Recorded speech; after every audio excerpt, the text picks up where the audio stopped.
Assalamu alaikum ji. Today we are going to start our second lecture of financial instruments. We will complete this topic in 4 lectures, inshallah. So let's start with the topic number, lecture number 2. Last time हमने complete किया था अपना course, हम पहुंच गए थे measurement तक, तो आज मेजरमेंट को स्टार्ट करेंगे.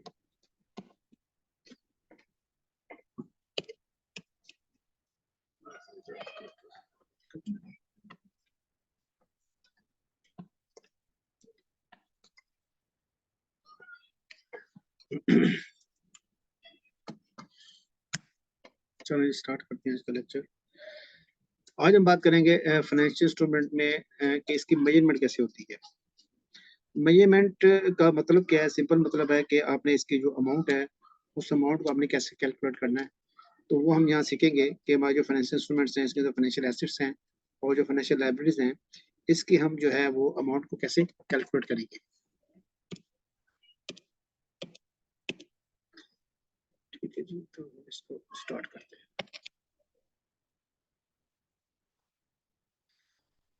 कहते हैं इनिशियल मेजरमेंट हम कैसे करेंगे और उसके बाद हम देखेंगे इसकी सब्सिक्वेंट मेजरमेंट कैसे होगी. And initial examinations of an entity shall measure its financial assets. तो पहले बात कर रहे हैं फाइनेंशियल एसेट्स की. At its fair value, आप इसको उसको फेयर वैल्यू पर रखना है.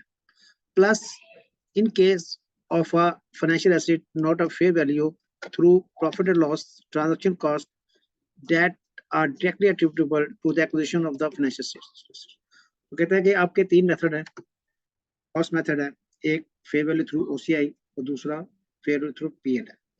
तो यहाँ पे अगर आपका एमोटाइज कॉस्ट मेथड है, ये आपका फेयर वैल्यू थ्रू ओसीआई है, इन दोनों केसेस में अगर आपकी कोई इनिशियल कॉस्ट लगती है, इनिशियल कॉस्ट की जो एंट्री होगी, हमने पहले डिस्कस किया था ट्रांजेक्शन कॉस्ट जो होगी उसकी एंट्री क्या होगी.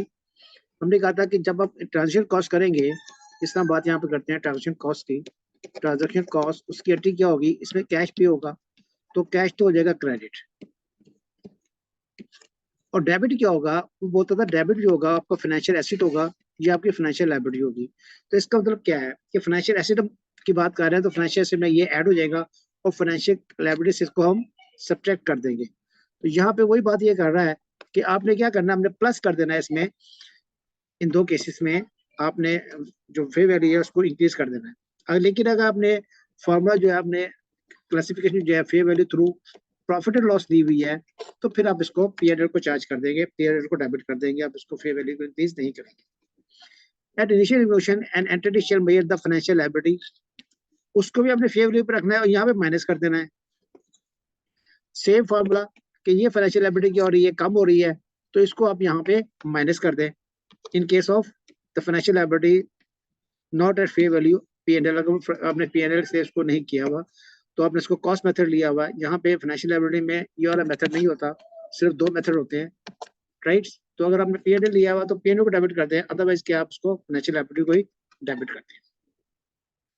ट्रांजैक्शन कॉस्ट की बात करता है कि transaction cost are incremental cost that are directly attributable to the acquisitions issue और disposal of the financial. Examples क्या है इसकी, कहता फीस एंड कमीशंस, आपके levies of regular agencies, securities exchanges, transfer taxes and duties, credit assessments, fees, registration. तो इसमें आपको examples दी हुई हैं, सारी आपकी क्या होंगी, आपकी ट्रांजैक्शन कॉस्ट होगी.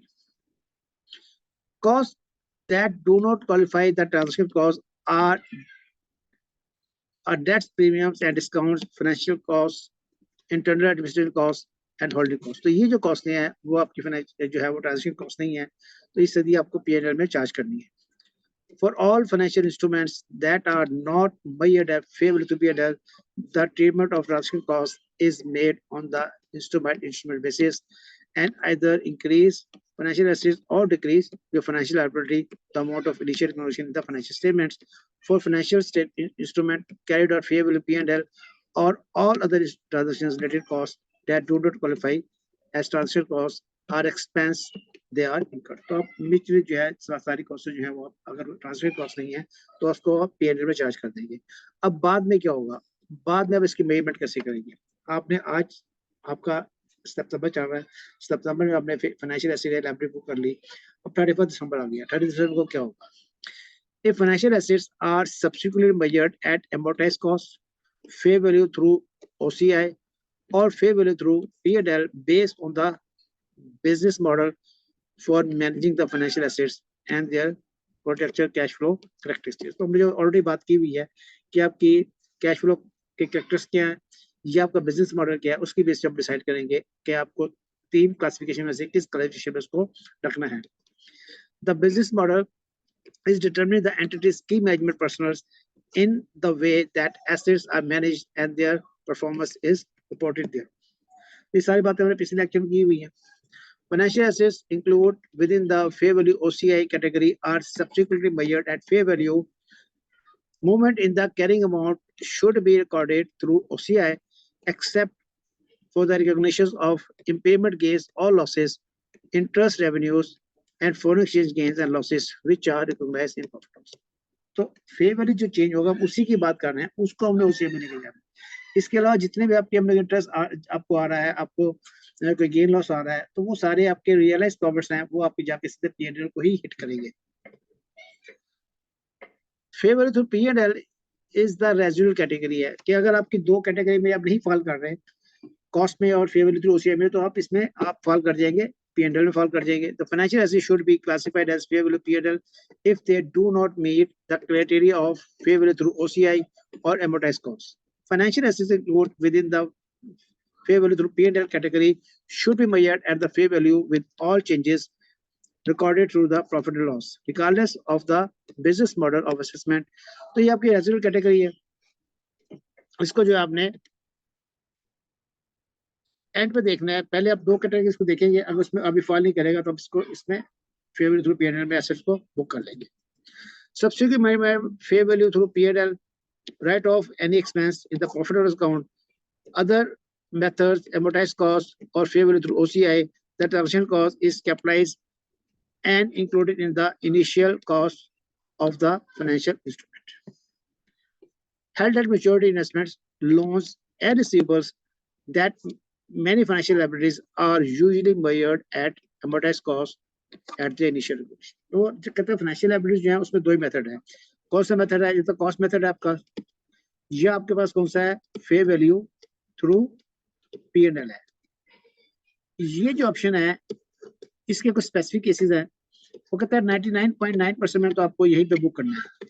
तो कुछ केसेस इसके हैं जो ऑलरेडी में डिस्कस किए हुए हैं, उसमें इसको आपने फेयर वैल्यू थ्रू P&L लेके जाना है. amortized cost calculated in the financial assets, वो कहता है आपने amortized cost कैसे कैलकुलेट करनी है.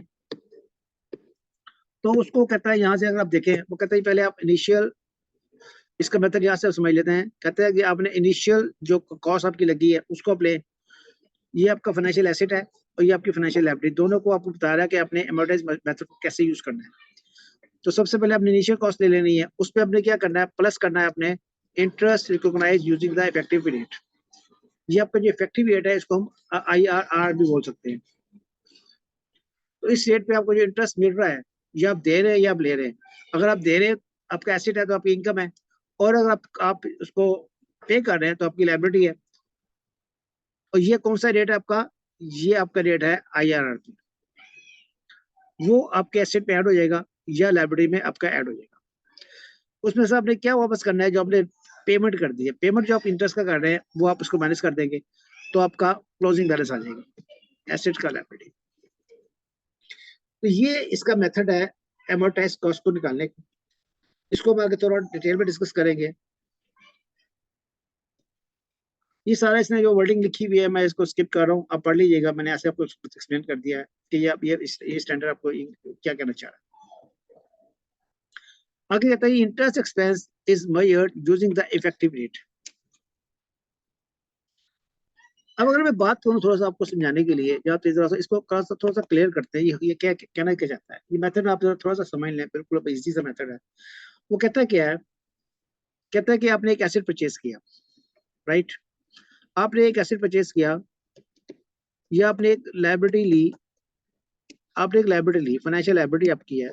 यहाँ से आपको इजी समझ आ जाएगा. मैंने एक बिलिंग जो है मैंने लोन ले लिया. अब ये लोन मैंने लिया, ये मैंने लिया 5 ईयर के लिए। अब मुझे 5 साल क्या करना है, 5 साल मुझे इस पे इंटरेस्ट पे करना है, इंटरेस्ट मुझे पे करना है। मैंने कहा ये लोन जो है मैंने 10% पे लिया हुआ है, तो 10% का मतलब क्या है कि मुझे हर साल जो है इस पे 1 लाख रुपए पे करना है। ठीक है जी, तो हर साल मुझे इस पे 1 लाख पे करना है, तो मैं यहाँ पे कहता हूँ कि मुझे हर साल इस पे 1 लाख पे करना है।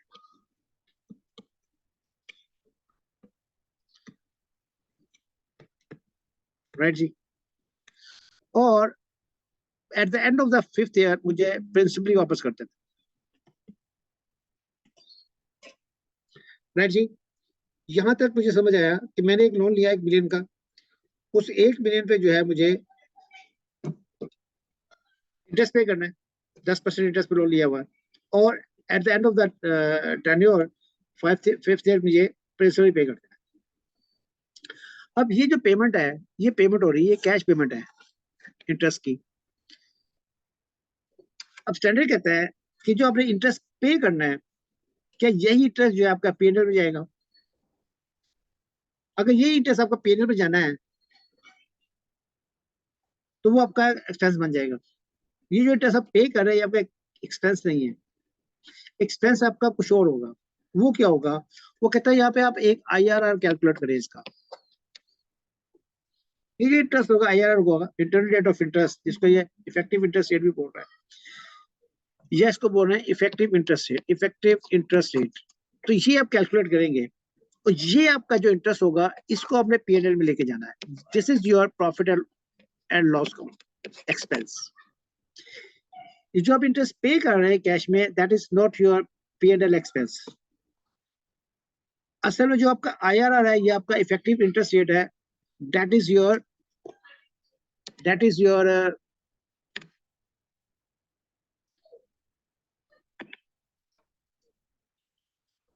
That is your expense. IRR और इंटरेस्ट रेट जो आपने 10% इंटरेस्ट पे कर रहे हैं, इसमें फर्क क्या है? इसमें फर्क ये है कि बेसिकली जो इंटरेस्ट आप पे कर रहे हैं और जो आप पीएनएल को लेके जाएंगे, वो पीएनएल वाला जो एक्सपेंस होगा इसके अंदर कुछ चीजें एडिशनल होगी। फॉर एग्जाम्पल इसके अंदर इन्फ्लेशन का इफेक्ट डालना पड़ेगा आपको, इसके अंदर आपको क्रेडिट रिस्क का इफेक्ट डालना पड़ेगा। तो ये जो फिगर होगी ये थोड़ी सी 10% से हायर होगी। तो जब आप इसका आयर कैलकुलेट करेंगे, अगर सपोज करें ये आप 10% पे कर रहे हैं, तो ये पॉसिबिलिटी क्या है कि ये 12% पे निकल आए। एक बात, दूसरी बात क्या है कि ये जो इंटरेस्ट आपका है, ये इंटरेस्ट रेट जब आप यहाँ पे इसको ऐड करेंगे, इसमें ये आप ऐड करेंगे और ये माइनस करेंगे, और जो बैलेंस आएगा वो आप यहाँ का ओपनिंग बन जाएगा। फिर इसमें आप इसी तरह इसको ऐड करेंगे और इसको सब्ट्रैक्ट करेंगे, क्लोजिंग बैलेंस आएगा। इस तरह आप जब एंड तक जाएंगे तो क्या होगा, आपका नेट बैलेंस 1 मिलियन आ जाएगा। तो ये जो रेट है, इस रेट ने क्या किया, इस रेट ने जो लास्ट फिगर थी आपकी, वो कैलकुलेट करके आपको दे दी, जो सेम जो है वो आपकी इनिशियल फिगर को मैच कर दिया। तो इसमें क्या हुआ, आपका इनफ्लो और आपका आउटफ्लो इक्वल हो गया इस टेबल में, ड्यू टू दिस आईआरआर। तो ये एक ऐसा रेट है जिसने इनफ्लो को आउटफ्लो के बराबर कर दिया 5 साल के बाद, इसलिए इसको बोलते हैं कि ये आईआरआर है। अब यहाँ पे देखें, यहाँ पे अगर थोड़ा सा हम आपको चेंज करें इसको, अगर यहाँ पे कोई चीज मैं डिस्टर्ब कर दूं, मैं कहूँ जी यार एंड के यहाँ पे रिस्केड्यूल हो गया लोन, और रिस्केड्यूल में कुछ भी नहीं हुआ, बस ये हो गया कि यहाँ पे एंड पे हम क्या करेंगे, उसने कहा, बैंक ने कहा एंड पे ये पे कर दिया। जब बैंक लास्ट फिगर चेंज होगी तो आपको डेफिनेटली ये भी चेंज करना पड़ेगा।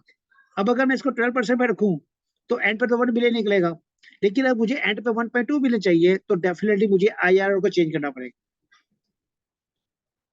तो अगर क्वेश्चन के अंदर इस तरह की कोई इंफॉर्मेशन मिल जाए कि आपका जो एंड बैलेंस जो है वो एंड पे इतना चाहिए, आपको 1 मिलियन की जगह 1.2 मिलियन चाहिए, तो आपको आईआरआर चेंज करना पड़ेगा। आपको पूरा स्केड्यूल जो है वो चेंज हो जाएगा। आप पुराने आईआर को रख के एक्सपेंस पे नहीं ले जा सकते।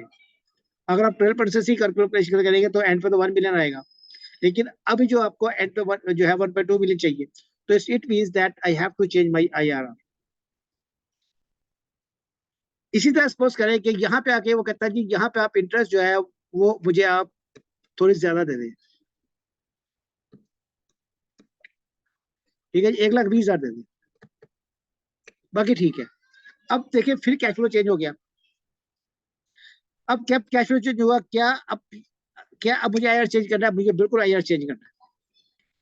तो कैश फ्लो अगर जैसे चेंज होगा वैसे ही आपका आईआर चेंज हो जाएगा। अब पुराने आईआर पे काम नहीं कर सकते। तो जब भी आप अभी आ गया कि इसके मटेरियल डिटेल में देखेंगे, रिस्ट्रक्चरिंग जब हम करेंगे तो हमें वहां पे कंफ्यूजन होती है कि अब जब रिस्क स्केड्यूल लोन हो गया है, इंटरेस्ट चेंज हो गया, या लास्ट प्रिंसिपल अमाउंट चेंज हो गई जो वापस करनी है, या दोनों चेंज हो गई, तो कौन सा हमें इंटरेस्ट रेट इस्तेमाल करना चाहिए, चाहे पुराने वाला ही आया इस्तेमाल करना चाहिए या नया वाला करना चाहिए। तो वहां पे आपका एक कॉन्सेप्ट काम करेगा आपके जनाब, जैसे ही दो चीजों से कोई भी एक या दोनों चेंज होती है तो उसका इफेक्ट डायरेक्ट जाके आपके आईआर में पड़ता है। अगर आईआर आपको चेंज नहीं करेंगे आईआर को, तो आपका जो एंड रिजल्ट है वो खराब हो जाएगा। यहाँ पे वो यही बात आपसे कर रहा है कि जब आप यहाँ पे इसको लेंगे तो आप क्या करेंगे, आप यहाँ पे आईआरआर जो है ये आपका पीएनएल में जाएगा। उसके बाद ये जो आपका पेमेंट है ये आपका इंटरेस्ट पेड है, इसको आप माइनस करेंगे और आपका एंड रिजल्ट आ जाएगा। इस आईआर ने क्या किया, इस आईआर ने आपको एंड पे आपका जब टेन्योर खत्म हुआ लोन का, तो उस वक्त वो फिगर दे दी जो आपको पे करनी है। राइट जी, ये सारी इसमें आगे कहानी ऐसी लिखी हुई है। अब इसके एक कैलकुलेशन करके देख लेते हैं। कहता है क्या है, एक कंपनी इशू हुआ बॉन्ड, एक बॉन्ड इशू किया उसने। द बॉन्ड इशू 1 मिलियन उसको मिला, जिसपे उसने कहा मैं 5% आपको इंटरेस्ट दूंगी। अब ये जो इंटरेस्ट आपको पे होगा ये आपका कैश पेमेंट है, this is not your PNL expense. उसके बाद उसने क्या किया, उसने कहा कि आपका जो है after 2 years at 7% after 2 years, पहले 2 साल आपको 5% देगा, उसके बाद वो 7% देगा इंटरेस्ट। उसने कहा जो आपका आईआरआर है उसने आपको कैलकुलेट करके दे दिया आपका आईआरआर। तो यहाँ पे जब आप इंटरेस्ट बनाएंगे, आपने कहा जी 1 मिलियन मुझे आज लिया है और 1 मिलियन मुझे at the end of the fourth पे करना है। इसके दरमियान मुझे पहले 2 साल 5% देना है इंटरेस्ट इस 1 मिलियन का, और यहाँ पे मुझे 7% देना है। ये चीजें आपको पता थी, आपने बना ली। अब आपको ये वाली चीज चाहिए जो आपको पीएनएल में लेके जानी है, तो आप उसके लिए आपको ये आईआरआर कैलकुलेट करना है जो इसने क्वेश्चन में दिया हुआ है। तो इस आईआर ने क्या किया, अब देखिए इस आईआर ने क्या किया, अब जब आप ये फिगर ली, इसमें ये फिगर ऐड हो रही है, ये माइनस हो रही है, और आपका क्लोजिंग बैलेंस ये आ रहा है, ये क्लोजिंग बैलेंस आपका ओपनिंग बनता है। ठीक है जी, फिर इसमें आप इसी तरह सारी चीजें ऐड करते हो, ये माइनस करते हैं, तो आपके रिजल्ट आते हैं, और उसको एंड पे 0 करता है। अब अगर आप इस रेट को चेंज कर दें, इस रेट को आप जो है वो 7% कर दें, 6% कर दें, 4% कर दें, तो ये रिजल्ट नहीं आएगा। तो inflow and outflow will be equal when you will apply this rate to your P&L expense, या इसने आपकी नेट प्रेजेंट वैल्यू को 0 कर दिया, इसको कहते हैं आईआरआर, और दिस इज योर एक्सपेंस। अब देखिए यहाँ पे कि आपने 5% से स्टार्ट किया, तो ये थोड़ा सा ज्यादा है। ज्यादा क्यों है कि इसके अंदर आपने इन्फ्लेशन का इफेक्ट डाला हुआ है और इसके अंदर आपने क्रेडिट रिस्क का इफेक्ट डाला। तो अगर ये कैश फ्लो चेंज हो जाए, अभी आपने पूरा स्केच बना लिया, अब अगर ये दूसरे साल ये कहे, यहाँ पे आके कहे कि जनाब ये जो 70,000 है, इसको मैंने 80,000 पे करना है, इसको मैंने 80,000 पे करना है, तो क्या इस आईआर पे ये रिजल्ट ये 1 मिलियन निकलेगा? नहीं निकलेगा, क्योंकि जब ये कैश फ्लो चेंज होगी तो आईआर भी चेंज हो जाएगा, आपको आईआर भी चेंज करना पड़ेगा। राइट जी, तो जब इस तरह का क्वेश्चन आपके सामने आए कि आप देखें एक आईआर को आप लेके चले हैं और बाद में कुछ चेंज आ गया है आपकी कैश फ्लो में, चाहे कैश पेमेंट में आया या प्रिंसिपल पेमेंट में चेंज आया, दोनों में से किसी भी एक में आया, दोनों में आया, तो कौन सा आईआर ये लेंगे आप? अब डेफिनेटली एक नया आईआर बनाएंगे, पुराने आईआर पे बैलेंस पे चेंज सेम नहीं आएगा। ठीक है जी, आगे सारी इसने कहानी लिखी हुई है इसकी। अगर यहाँ पे देखिए उसने क्या किया, उसने कहा फिर लोन लिया, एक लोन जो लिया उसने, उसको 50 मिलियन का लोन लिया, 10% उस पर इंटरेस्ट देना है, 3 साल का लोन है, और परचेज प्राइस कितनी है उसकी 48,000 है और ये इसका IR दिया हुआ है। तो आज आपने कितना लिया, आज आपने 48 लिया और आपको पे कितना करना है, 50 करना है। बीच में आपका इंटरेस्ट कितना है, 10% इंटरेस्ट आपने पे करना है। और IR कितना आपका, IR आपका 11,667 से आपका स्केड्यूल पूरा हो जाएगा। इसी तरह यहाँ पे देखें, यहाँ पे क्या था, 10 बिलियन आपने लोन लिया, 6% अमाउंट है, 6% इंटरेस्ट है, एट अ प्राइस आपने प्राइस कितना पे किया 100.5, उसमें 50 क्या है, वो कहता है आपकी ट्रांजेक्शन कॉस्ट है। ठीक है जी, ट्रांजेक्शन कॉस्ट की एंट्री क्या होगी, कैश तो क्रेडिट हो जाएगा 50 मिलियन से, डेबिट क्या होगा, अब डेबिट के लिए हमें क्या करना है, फाइनेंशियल एसेट करना है या फाइनेंशियल लायबिलिटी करना है। अगर आपका आपका क्लासिफिकेशन क्या है, फेयर वैल्यू थ्रू OCI है या आपका कॉस्ट मॉडल। लेकिन अगर आपका मॉडल जो है फेयर वैल्यू थ्रू P&L है तो यहाँ पे P&L डेबिट हो जाएगा। तो यहाँ पे देखना पड़ेगा क्वेश्चन में कौन सा मॉडल चल रहा है। The bonds are redeemable after 4 years, आपने ये आपकी क्लोजिंग वैल्यू आ गई। The effective annual interest rate आपका IRR उसने दिया हुआ है 7%। Calculate the amortised cost bond और show the interest expense for each year maturity. तो यहाँ पे उसने क्वेश्चन आपको बताया नहीं है कि ये कौन सा मॉडल लेके जा रहा है, तो वो आपको देखना है कि आपको अगर फेयर वैल्यू मॉडल लेके जा रहे हैं तो फिर इसको आप फेयर वैल्यू में OCI में लेके जा रहे हैं, P&L लेके जाए, उसके हिसाब से ये एंट्री आप पास कर लेंगे। तो यहाँ पे आप देख लेंगे अगर सपोज करें ये profit fair value through P&L लेके जा रहा है तो फिर आप क्या करेंगे, जो 50,000 है उसको P&L में दिखा देंगे और आपका जो स्टार्टिंग पॉइंट होगा, स्टार्टिंग पॉइंट आपका 1 मिलियन होगा और एंडिंग पॉइंट तो यही है आपको किसी भी स्टूडेंट। और बीच में आप इंटरेस्ट की तरफ पे कर रहे हैं, आप 6% इंटरेस्ट पे कर रहे हैं और उसका IRR उसने दिया हुआ है, आपका पूरा स्केड्यूल जो है वो कंप्लीट हो जाएगा। रेगुलर वे ट्रांजेक्शंस, अब ट्रांजेक्शन दो तरह से बुक होती हैं। एक आज की डेट, आज मैंने कॉन्टेक्ट किया है तो आज की डेट पे ट्रांजेक्शन कैसी होंगी, लेकिन मैंने आज कॉन्टेक्ट तो आज कर लिया लेकिन मटेरियल जो है 3 महीने के बाद आना है, तो मैं कहता हूँ सेटलमेंट डेट जो है मटेरियल मुझे कब मिलेगा या मैं कब डिलीवरी करूंगा, तो वो 3 महीने बाद है, तो उसको बोलते हैं सेटलमेंट डेट। तो एंट्रीज आज करनी है या मुझे 3 महीने बाद करनी है। अगर तो मैंने कहा मुझे एसेट परचेज करना है और मुझे एसेट आज ही मिल जाएगा तो वो ट्रेड डेट हो गया कि आज की डेट में सारा होगा, मुझे आज एसेट बुक कर लेना है। लेकिन अगर मैंने कहा एसेट जो है मुझे आप जो है 3 महीने बाद दे दीजिएगा, कॉन्ट्रैक्ट आज कर लें, तो फिर एसेट जो है वो 3 महीने बाद बुक होगा। बस ये इस पे आपने देखना है कि सेटलमेंट डेट अकाउंटिंग हो रही है क्या ट्रेड डेट अकाउंटिंग हो रही है। अब अगर इस एसेट की फेयर वैल्यू चेंज हो जाती है तो उससे कोई इफेक्ट नहीं पड़ता,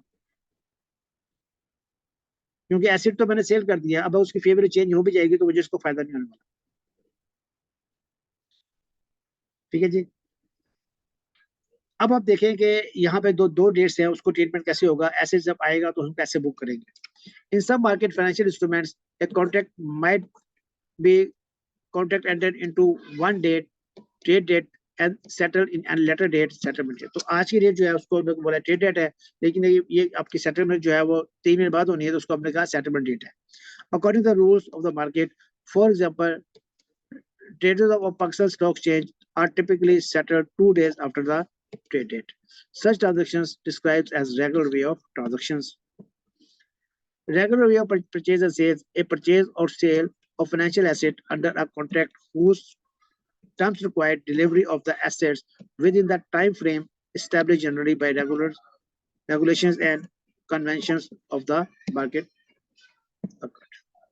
Basic rule क्या है? The basic rule of initial evaluation was explained in paragraph 2.1 above as financial assets or financial liabilities should be recognized in the statement of financial positions when the reporting entity become a party of contractual provision of the instrument. तो जब आप party बन जाएंगे contract का तो तब जो है ना आपने इसकी अकाउंटिंग शुरू कर देनी है। अगर इसकी अकाउंटिंग की बात करें वो कहता है इसका डिफरेंस क्या है, मीनिंग क्या है, the trade date is the date an entity commits itself to purchase or sell an asset. Settlement date is the date an asset is delivered. तो आपको डिलीवरी होती है सेटलमेंट डेट में और by the an entity. Purchase आप कर रहे हो तो assets to be received and the liability to pay for it are recognized on the trade date. Asset recognized on the date it is received by the entity. ठीक है। अगर आप trade date में बात कर रहे हैं तो आज ही आपने सारा कुछ कर लेना है, तो आज ही आपका जो है एसेट मिल जाएगा आपको, आप उसको बुक कर लेंगे। लेकिन अगर आप सेटलमेंट डेट की बात कर रहे हैं तो आज एसेट बुक नहीं करेंगे आप, एसेट का बुक करेंगे आप 3 महीने बाद बुक करेंगे। सेल आप करते हैं, sale assets with recognised receivables and gain और लॉस, तो आज ही आप पास कर देंगे, एसेट को क्रेडिट कर देंगे और कैश को डेबिट कर, रिसीवेबल को डेबिट कर लेंगे और आप डिफरेंस जो है पीरियड में डाल देंगे। लेकिन अब देखा सेटलमेंट नहीं करते तो derecognise the asset, asset को डिक्राइज करेंगे एंड रिकॉग्नाइज गेन और लॉस और disposal of the day of delivery, तो जिस दिन डिलीवरी करेंगे तो आप उस दिन जो है एसेट को क्रेडिट करेंगे। तो यहाँ पे एसेट को आज ही क्रेडिट कर देंगे, यहाँ पे एसेट को आप उस दिन क्रेडिट करेंगे जिस दिन आपको असल डिलीवरी हो। ये इसमें इसका मतलब क्या होता है, मतलब है कि अगर मैंने ट्रांजेक्शन कर दी है नवंबर में, अब मुझे डिलीवरी करनी है जनवरी में, तो देखिए 31 दिसंबर में क्लोजिंग आ जाएगी, उस क्लोजिंग में मुझे एसेट्स को दिखाना है कि नहीं दिखाना। अब अगर मैंने ट्रेड डेट अकाउंटिंग कर रहा हूँ तो वो तो मैं फिर एसेट को जो है नवंबर में अपनी बुक से निकाल दूंगा, तो 31 दिसंबर को नजर नहीं आएगा। लेकिन अगर मैं सेटलमेंट डेट अकाउंटिंग कर रहा हूँ तो फिर वो 31 दिसंबर को एसेट नजर आ जाएगा, उसने मेरी बुक से कब निकलना है, जनवरी अगले साल का। Settlement in accounting issues, an entity must account for any change in the fair value of assets between the trade dates and the settlement date in the same way as account for the acquired asset. In other words, any change in the value. अब वो कहता है settlement date में क्या होगा, value change हो गई है तो उसको आपने उसको वैल्यू को जो है उसका इफेक्ट जो है वो आपने दिखाना है, क्योंकि एसेट जो आप हो चुका है, परचेज कर चुके हैं एसेट। अगर वैल्यू चेंज हो रही है पर एसेट आपने बुक नहीं किया, आपने बुक कब करना है, अगले साल करना है, तो जो चेंज हो रही है वो आपका गेन है, उस गेन को आप बुक करते हैं। Is not recognize the asset measured at a much cost. अब आपने कॉस्ट मेथड लिया तो एसेट आप तो खाएंगे नहीं, but it recognise the profit and loss account for assets और अदर कॉम्प्रिहेंसिव इनकम। तो आपने क्या करना है, आपने एसेट तो बुक नहीं किया लेकिन उसकी जो वैल्यू चेंज हुई है उसको आपने बुक करना है। तो अगर आपने कॉस्ट मेथड लिया हुआ तो पीएनएल को चार्ज करते हैं, और अगर आपने फेवर थ्रू ओसीआई लिया हुआ है तो आप उसको ओसीआई में रख लेंगे। ठीक है, जस्ट ये डेरिवेटिव ट्रांजैक्शन है, और डेरिवेटिव में आपको पता है जैसे ही आपको प्रॉफिट या लॉस होता है आप साथ ही बुक कर सकते हैं। ट्रेड एंड सेटलमेंट अकाउंटिंग, अब परचेज ऑफ द एसेट, आपने एक एसेट परचेज की है, उसको हम दोनों तरीकों से देखेंगे कि अगर हम ट्रेड डेट्स लेते हैं तो क्या होता है, या हम सेटलमेंट डेट करते हैं तो अकाउंटिंग कैसी होती है। An entry bought an investment of 100,000 on December 2015 में इन्वेस्टमेंट लेके आया ये, the payment was to be made on 5 January, तो नेक्स्ट ईयर जो है आपको इसकी पेमेंट करनी है। The company classifies the investment as, उसने फेयर वैल्यू थ्रू पीएनएल जो है उसको बुक करना है। अब देखिए ट्रेड डेट क्या है उसकी 27 डे है, उसकी सेटलमेंट डेट क्या है, नेक्स्ट ईयर है, बीच में आपका क्लोजिंग आ रहा है। अब उसकी फेयर वैल्यू उसने दी हुई है कि आज की ये है, 31 दिसंबर को ये है, और आपकी सेटलमेंट डेट जो नेक्स्ट ईयर है उसमें उसकी वैल्यू ये बनती है।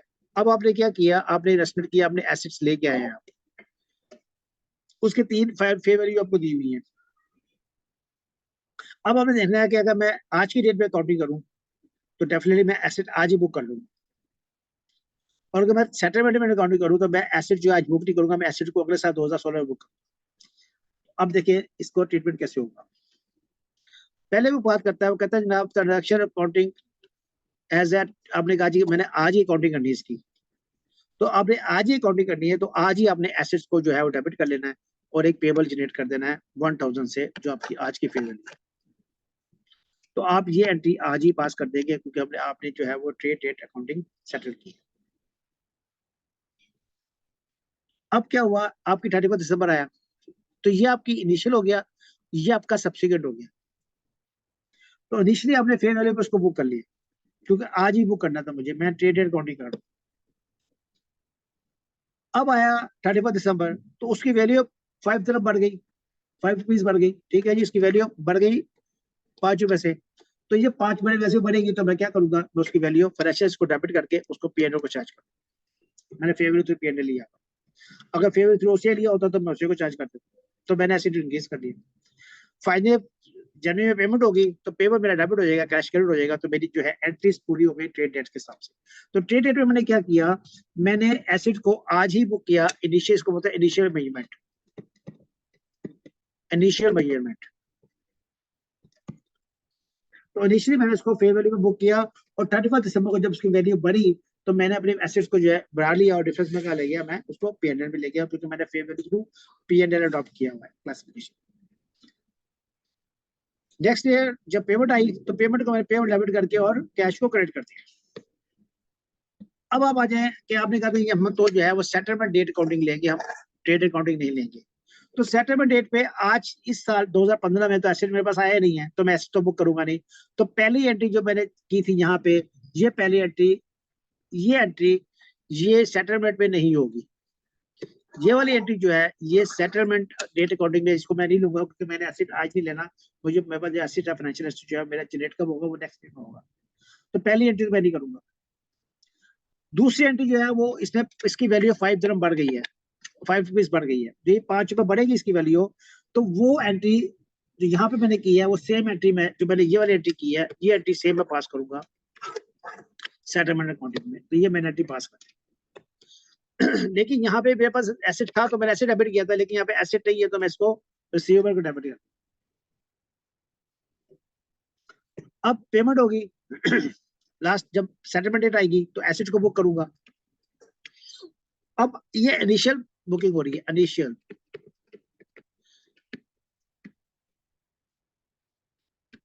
ये इनिशियल पेमेंट है। और इनिशियल पेमेंट स्टैंडर्ड क्या कहता है, आपने फेयर वैल्यू पे करनी है।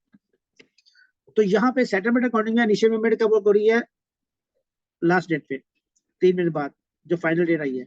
तो यहाँ पे फेयर वैल्यू कितनी है उसकी, उसकी फेयर वैल्यू जो है वो हमारे पास ये है। तो ये इनिशियल पेमेंट फेयर वैल्यू पे होती है, तो मैंने एसेट को जो है फेयर वैल्यू पे डेबिट कर लिया। ठीक है जी, कैश मैंने कितना दिया उसको क्रेडिट कर दिया। ये रिसीवेबल जो था मेरा, इसको मैंने यहाँ पे कॉन्ट्रा कर दिया, डेबिट क्रेडिट खत्म कर दिया। और डिफरेंस कहाँ चला गया मेरा, प्रॉफिट एंड लॉस। ठीक है जी, तो ये आपका डिफरेंस था। अगर आप ट्रेड अकाउंटिंग लेके जाते हैं तो कैसे करना है, और जब आपने सेटलमेंट अकाउंटिंग लेनी है तो एक ही इलस्ट्रेशन पूछते हैं, 2 जगह एक्सप्लेन करते हैं। अब वो बात करता है ये अकाउंटिंग को परचेस, पहले आपने सेल किया था, अब आपने परचेस किया था, परचेस और इन्वेस्टर परचेस किया आपने क्या किया, एंटिटी सोल्ड, पहले आपने एसेट परचेस किया था, अब आप एसेट सोल्ड कर, उसकी बुक वैल्यू क्या है, उसकी बुक वैल्यू जो है 1015 है। उसको आपने आपने कितने में सेल किया, आपने 1100 में सेल किया। कब सेल किया आपने, 31 दिसंबर। तो जहां पे आपने सेल किया, इस डेट पे सेल किया, तो अकाउंटिंग क्या होगी। लेकिन अगर आपने सेटलमेंट डेट में आप इसको करते हैं तो अकाउंटिंग क्या होगी, ये आप देख लें। तो यहाँ पे हमें कैरिंग वैल्यू दी हुई है, इसकी कैरिंग वैल्यू कितनी है, इसकी कैरिंग वैल्यू जो है वो 1015 है। लेकिन हमने इसको कितने का सेल किया, हमने इसको 1100 सेल किया। The payment was made on 5 जनवरी, इस डेट को उसने पेमेंट की है, इस सेटलमेंट डेट है। तो अब देखते हैं इसकी अकाउंटिंग अब कैसी होगी। अगर तो इसकी ट्रेड डेट अकाउंटिंग हो, आज की डेट में अकाउंटिंग करनी है, तो जब आपकी डेट में अकाउंटिंग करेंगे तो आपकी बुक वैल्यू कितनी है, आपको इतना कैश मिला, बुक वैल्यू ये थी। तो जितनी बुक वैल्यू थी उससे तो आपने एसेट को क्रेडिट कर दिया। अपनी बुक से एसेट को जीरो करने के लिए क्या करना पड़ेगा, बुक वैल्यू से उसको क्रेडिट कर देंगे आप। कितना आपका कैश आएगा, अगर कैश आ गया तो कैश डेबिट कर लेंगे, क्योंकि अभी कैश तो आपका आना है जनवरी में, अगले साल आना है। तो आप अकाउंट रिसीवेबल को डेबिट कर लेंगे। और जो डिफरेंस होगा वो आपने पीएनओ को चार्ज करना है। अगर आपके क्लासिफिकेशन में फेयर वैल्यू थ्रू ओसीआई है तो आप ओसीआई को चार्ज करो। तो ये डेट अकाउंटिंग आज आप करेंगे, ट्रेड डेट अकाउंटिंग में पहली एंट्री आपकी हो। आज ही आप एसेट को डिस्चार्ज कर दें, आज ही आपने एसेट दे दिया। अब जब आपने आज जब दे दिया तो अब अगर उसकी फेयर वैल्यू चेंज हो रही है तो उससे आपसे क्या फर्क पड़ता है, आप तो कोई फर्क नहीं पड़ेगा, एसेट तो आपको सही नहीं है। आप अपनी बुक्स में अब इसकी जो वैल्यू चेंज होगी, ज्यादा होगी या कम होगी, इससे आपकी बुक्स को कोई फर्क नहीं पड़ता। ठीक है जी, तो वो जो एंट्री हमें उधर ऊपर की थी सेकंड सेकंड में जो वैल्यू चेंज हुई थी, तो वो एंट्री यहाँ पे नहीं होगी।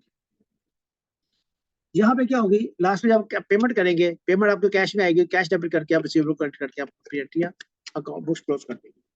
नेक्स्ट ईयर, तो यहाँ पे जो फेयर वैल्यू चेंज हो रही थी उसकी हमने एंट्री कोई नहीं की, क्योंकि एसेट हमारा जो है निकल गया। अब बात करते हैं सेटलमेंट डेट अकाउंटिंग की, कि हमने कहा जी जब सेटलमेंट डेट पे अकाउंटिंग करेंगे तो आज की जो एंट्री हमने करनी थी, आज तो एसेट गया ही नहीं है। तो इस साल 2015 में तो एसेट गया ही नहीं है, तो इस साल जाने वाली एंट्री तो होगी नहीं। ठीक है जी, तो जो डिफरेंस है, ये वाला डिफरेंस, इससे हम एंट्री पास करेंगे। क्या एंट्री होगी, फाइनेंशियल एसेट हमारा इंक्रीज हो गया और इफेक्ट आ जाएगा पीएनएल में जाएगा, क्योंकि डेरिवेटिव अकाउंटिंग है। तो सीधा आप पीएनएल को ऐड कर, ठीक है जी। उसके बाद जनवरी में पेमेंट होगी, आप पेमेंट रिसीव कर लेंगे और आपका एसेट रिलीज होगा यहाँ पे, यहाँ पे आप उसको एसेट को भी रिलीज करेंगे नेक्स्ट ईयर। 31 दिसंबर में कोई एंट्री नहीं होगी क्योंकि एसेट जो है अभी आपका रिलीज नहीं होगा। एसेट कब रिलीज होगा? नेक्स्ट ईयर होगा, तो एसेट की रिलीज की एंट्री हम नेक्स्ट ईयर करेंगे। Note, under both methods, risk and rewards are transferred on trade debt. Therefore, an entity does not book any gain or loss after trade debt. ये जो trade date के बाद जो है कोई गेन और लॉस जो आपको उसने अपने बुक नहीं करना।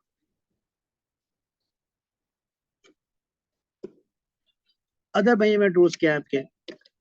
Options to designate a financial asset at fair value through P&L.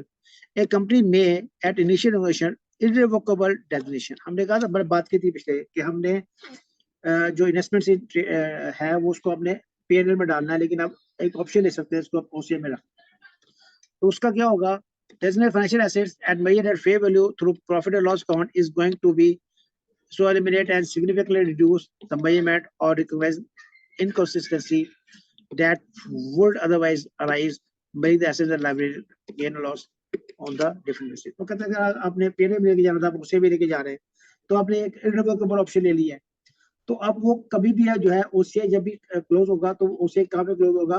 वो आपका रिटेन अर्निंग में क्लोज होगा, वो आपका P&L में क्लोज नहीं होगा। Equity instruments, investments in equities may measure at fair value through P&L loss, but loss का however the company can got irrevocable options. तो irrevocable option ले लेगा तो आपका आगे आता है जी इम्पेयरमेंट। इम्पेयरमेंट को हम नेक्स्ट जो अपने हमारी क्लास होगी उसमें करेंगे। इस दवा नहीं कर रहे हैं, इसको नेक्स्ट लेक्चर जो हमारा होगा उसमें इंशाल्लाह इम्पेयरमेंट करेंगे, या अभी अगर टाइम बचेगा तो हम बाद में कर लेंगे, थोड़ा सा लंबा टॉपिक है, इसको नजर आता नहीं। फिर हम आगे चलते हैं, इसके बाद नेक्स्ट टॉपिक हमारा है उसको देख लेते हैं। पेमेंट इंशाल्लाह नेक्स्ट लेक्चर में या अभी टाइम बचेगा तो करते हैं।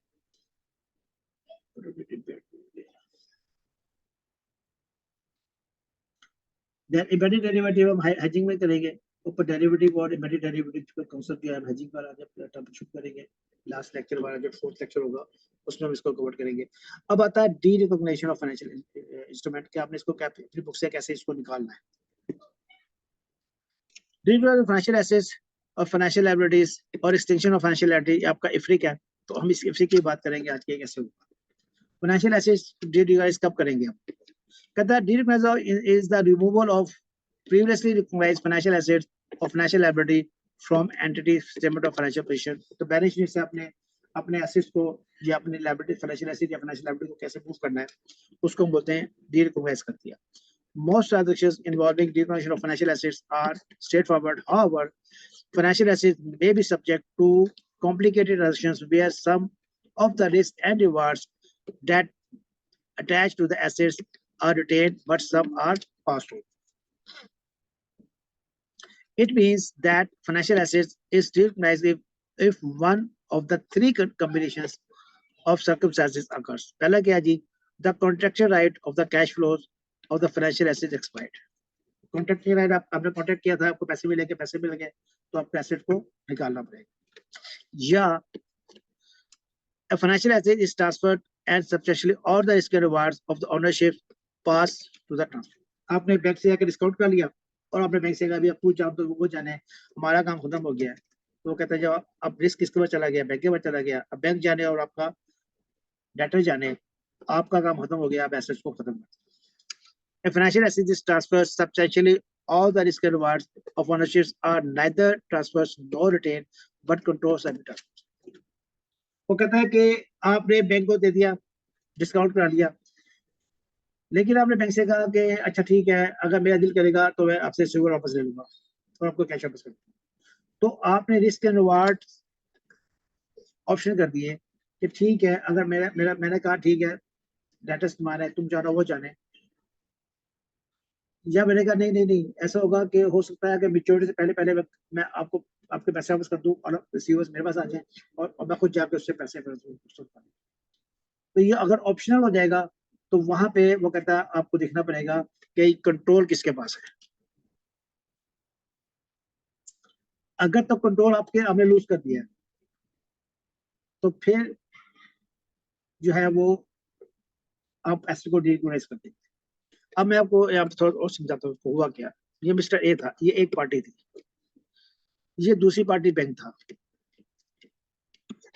ये बैंक के पास गया, इसने कहा यार मैंने मेरे पास इतने के जो है वो रिसीवेबल है, आप भी ले लें। और इसने कहा ठीक है, आप मुझसे इतने पैसे जो है 10,000 1,900, बाकी इसने कहा मैं कमीशन है ये मैं आपको दे देता हूँ, बाकी उसने अपनी चार्जिंग की। अब बैंक ने कहा कि भाई देखो, ऑन मैच्योरिटी मैं जाऊंगा, ठीक है, और उससे पैसे लेके आऊंगा। अगर उसने मुझे पैसे दे दिए तो well and good. In between मैं किसी टाइम भी आपको ये वापस कर दूंगा, रिसीवेबल्स,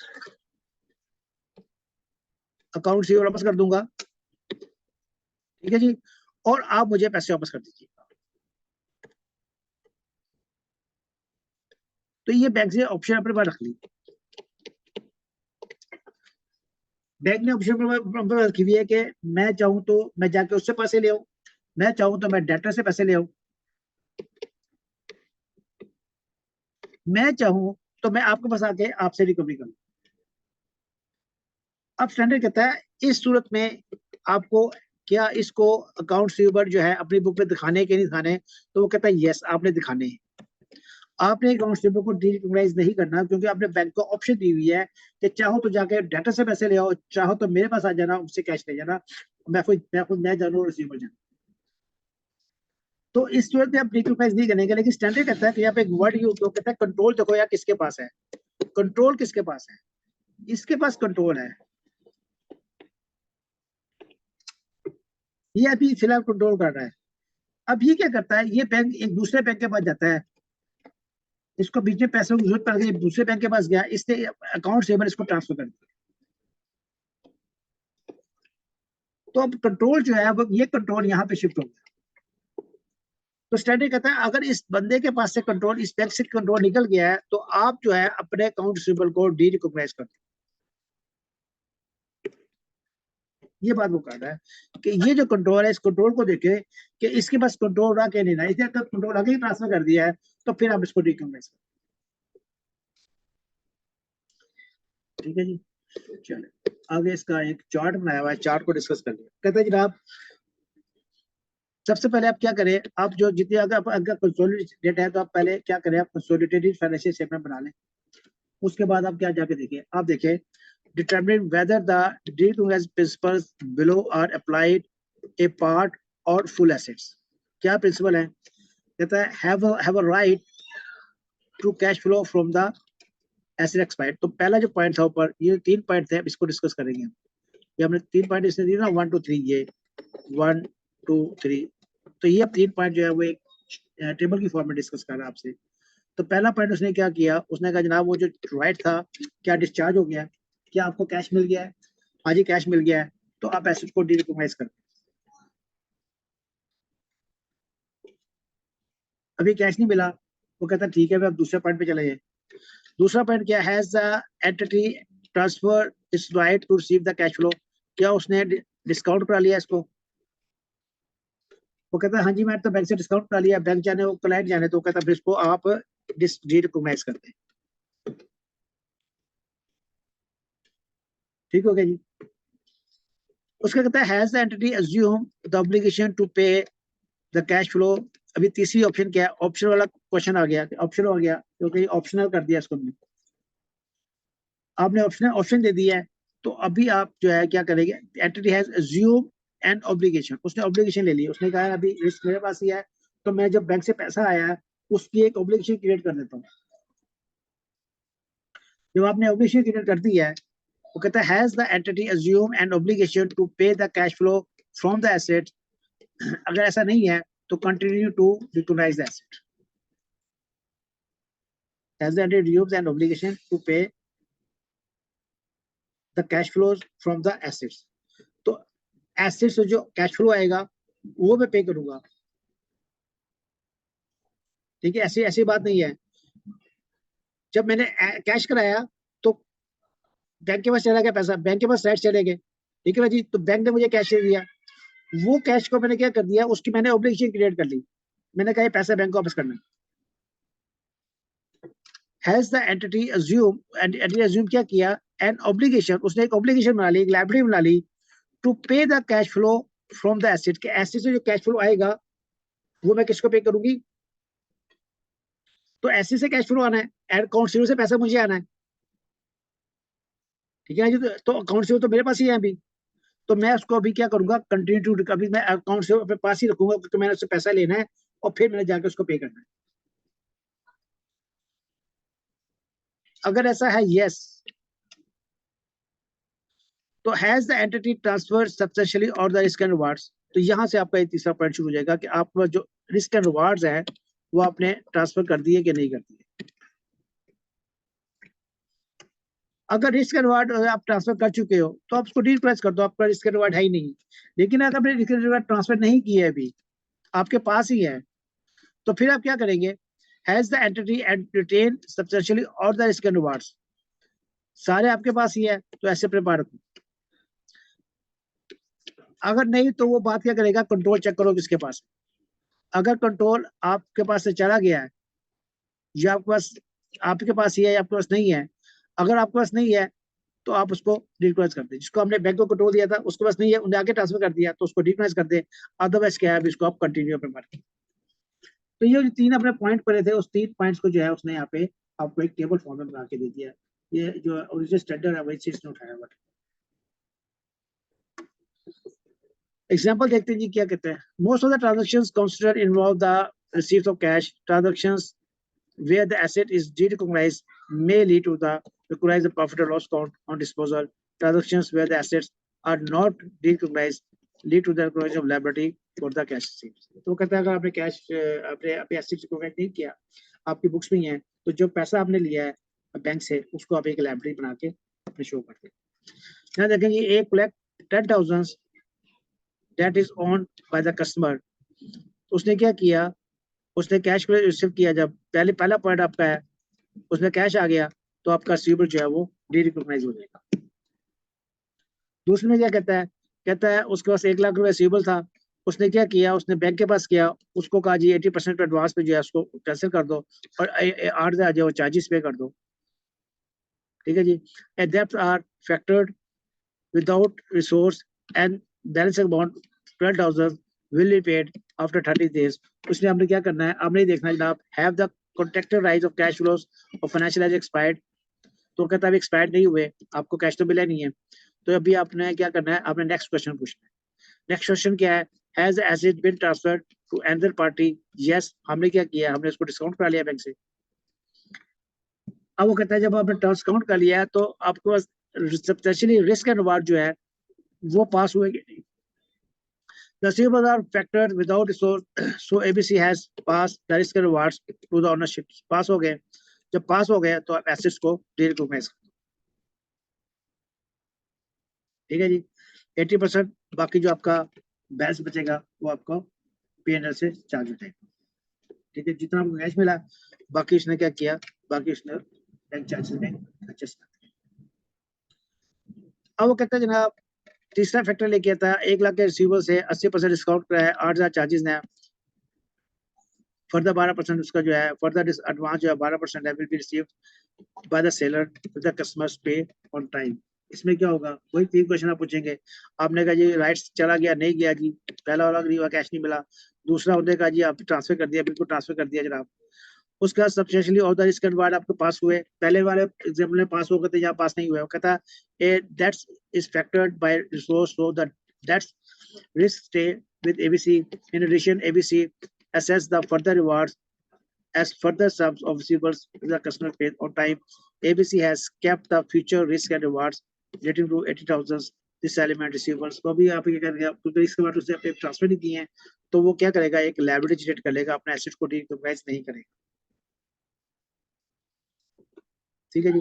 कहता है being cash from the factors the liability reduce, जैसे जब कैश आएगा तो लायबिलिटी को डेबिट कर देंगे और रिसीवेबल को आप डीरिकॉग्नाइज कर देंगे। ये बात कर रहा है risk and reward neither pass not retain, तो इसमें हमने बात कर ली है कि इसमें आप देखेंगे कंट्रोल किसके पास है, तो कंट्रोल की बेस पे जो है हम इसका डिसीजन लेंगे। रेपो ट्रांजेक्शन क्या होती है? रेपो ट्रांजेक्शन वो कहता है जी, वो वही बात ऊपर डाल रहा है कि जब आपने अपने एसेट डी रिकॉग्नाइज नहीं किए तो जो आपको पैसा है उसको आप लोन बना लें। ठीक है जी, उसको लोन बना ले। जब वो लोन बन जाएगा तो उसको आप कहाँ पर ट्रीट करेंगे? IFRS 9 में ट्रीट करेंगे। मेरे पास एसेट से, मैं बैंक के पास गया, मैंने बैंक से कहा मुझे कैश कर दो, बैंक ने मुझे कैश कर दिया, लेकिन एसेट्स को मैंने डी रिकॉग्नाइज नहीं किया। जब मैंने एसेट को डी रिकॉग्नाइज नहीं किया तो जो बैंक ने मुझे पैसा दिया है उस बैंक को मैं कहूँगा मेरा लोन है, उसको मैं एज ए लोन ट्रीट करूंगा, और जब वो लोन हो जाएगा तो उस पर IFRS 9 लगेगा। ठीक है जी, तो उसको मैं लोन ट्रीट करूंगा और लोन पे IFRS 9 लगा दूंगा। इसको हम एक एग्जाम्पल से समझते हैं, यहाँ पे क्लियर हो जाएगा हमें।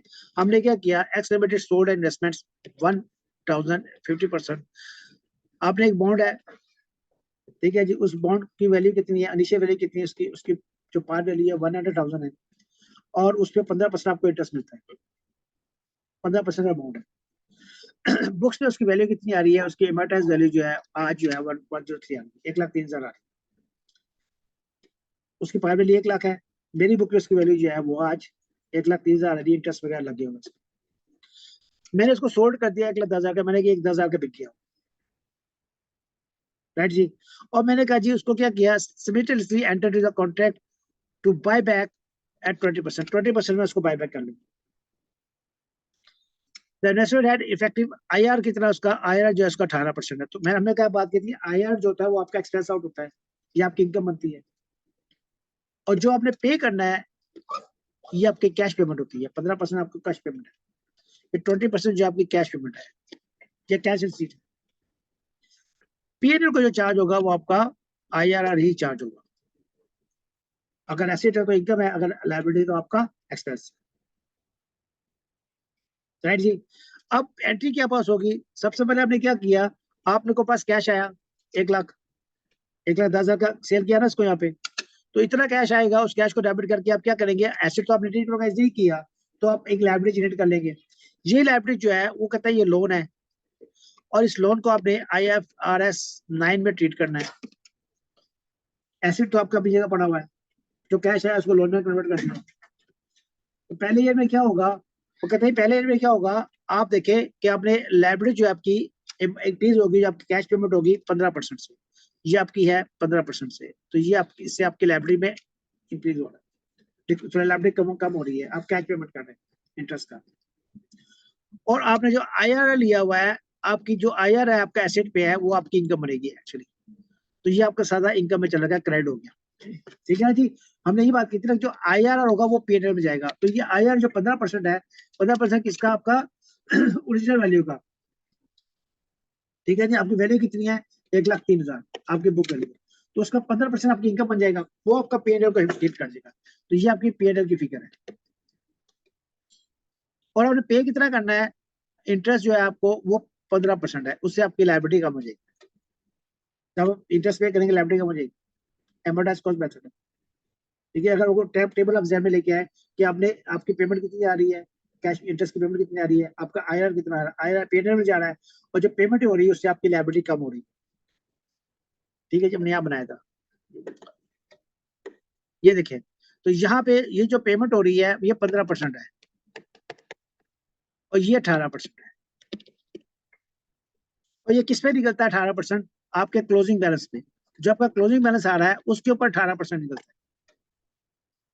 ठीक है ना, जो क्लोजिंग बैलेंस मेरा कितना आ रहा था, पहले साल के एंड में मेरा 1,03,000 आ रहा था, तो उसका 18% लिया। तो जब दूसरे साल जाऊंगा तो ये कब फिगर, जो नेक्स्ट फिगर आ रही है इसका 18% लूंगा, फिर इसका 18, सॉरी इसका 18% लूंगा, ये जो आपकी क्लोजिंग बैलेंस है,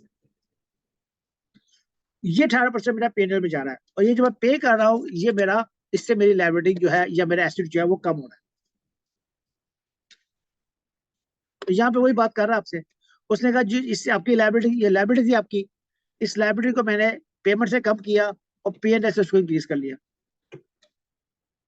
मेरी इनकम आ रही है, मेरा फाइनेंशियल एसेट है।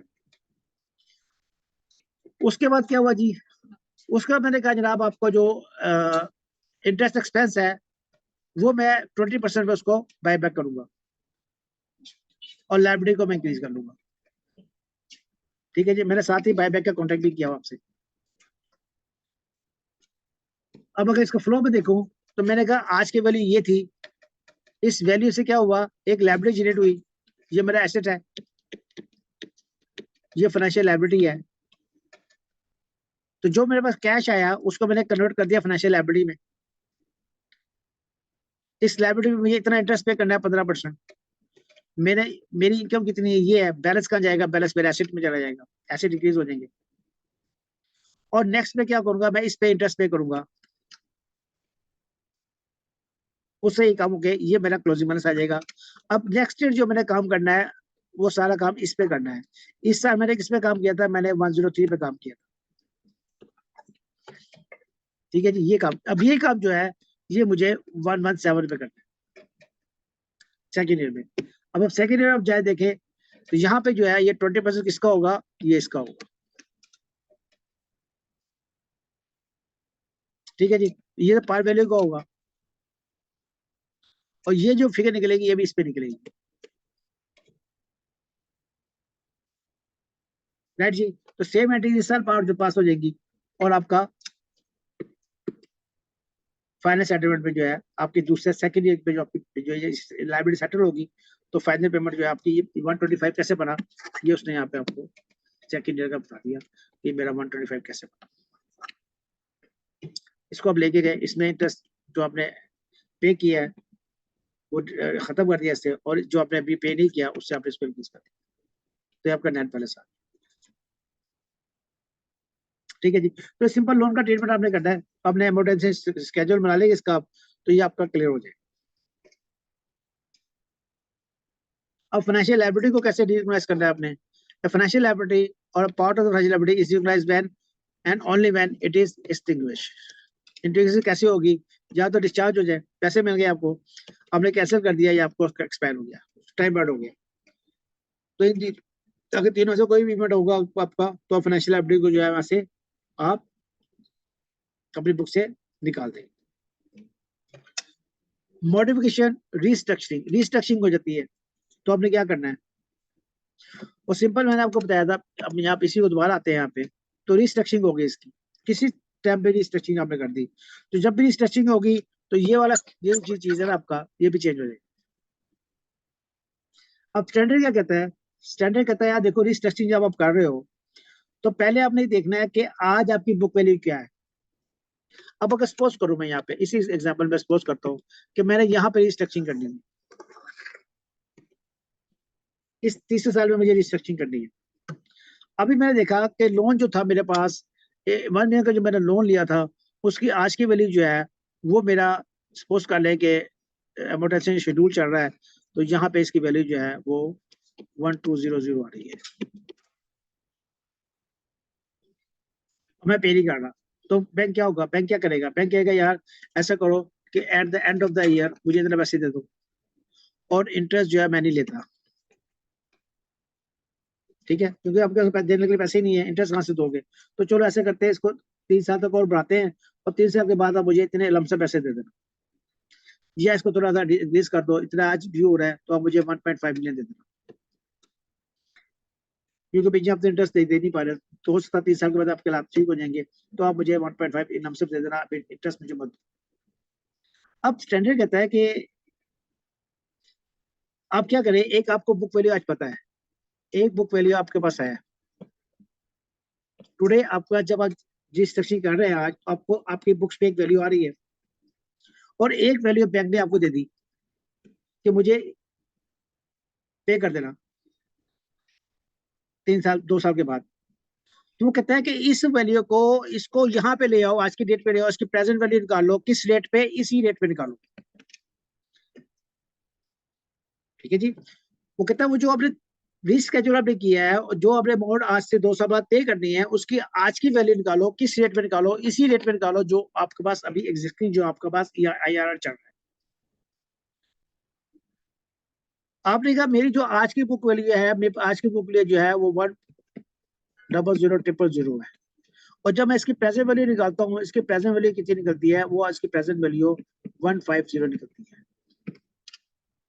वो कहता है इन दोनों का डिफरेंस निकालो, और डिफरेंस को डिवाइड करो इसके ओरिजिनल बुक वैल्यू से, और देखो कितने परसेंट डिफरेंस निकला है।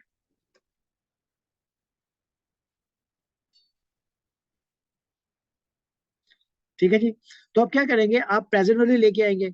आपने कहा जी, आपने कहा बुक वैल्यू कितनी है, मैंने कहा जनाब बुक वैल्यू जो है वो आज की डेट में जो है वो 1.100 है, मेरी बुक्स में आ रही है। मैंने कहा वो जो लोन मुझे 3 साल के 2 साल के बाद पे करना है, उसकी प्रेजेंट वैल्यू मेरे IRR पे कितनी कर रही है। मैंने कहा जो मुझे न्यू लोन है, न्यू लोन जो है, जो रिस्ट्रक्चरिंग है, उसकी अगर मैं प्रेजेंट वैल्यू लूं तो वो कितनी आती है, वो इतनी आती है। इन दोनों का डिफरेंस कितना है, डिफरेंस इनका है ये वैल्यू इंक्रीज होगी। ये जो वैल्यू इंक्रीज हुई है इसको मैं डिवाइड करूंगा अपनी बुक वैल्यू पे। मेरी बुक वैल्यू कितनी है, इतनी है, इंटू 100, तो इतना % आंसर आएगा। स्टडी कहता है अगर ये आंसर जो है वो लेस देन 10% है तो फिर आप क्या करेंगे, आप कहेंगे कि ये एक जो आपकी मॉडिफिकेशन है, आपने जो करंट लोन है उसको आपने मॉडिफाई कर दिया। सॉरी, मॉडिफिकेशन नहीं है, इट्स नॉट अ मॉडिफिकेशन। अगर ये परसेंटेज जो है, ठीक है जी, तो परसेंटेज जो है 10% से लेस है या 10% और मोर देन 10%,